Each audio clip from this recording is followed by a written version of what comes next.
Well, I ran into an old friend of mine, old John Eubanks. John Eubanks and I go way back, known him a long time. And I ran into him the other day, and he told me a story about his cousin, Leo Dunham, I believe was his name, Leo Dunham. And Leo had passed away. And I'd met Leo a few times. He'd come over here and visit John, and he was telling me about Leo. Leo was a smart young man. He worked for an advertising agency over there in Jackson, Mississippi. And he married a young lady from Holly Ridge, pretty thing. Ooh, she was pretty. Her name was Sarah. And Sarah and Leo fell in love, and they got married. But every time they got ready to have marital relations, old Sarah would charge him $20. Well, Leo, he just playing along with it, Figured she needed a little spending money, things around the house and everything.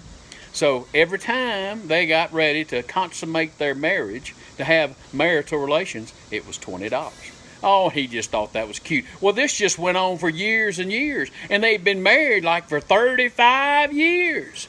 Well, she came home one day around noontime, and there was Leo.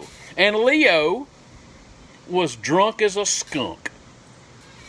And he was all upset. And he said, sir, I've got some bad news. Said, the company is downsizing, and they're letting me go.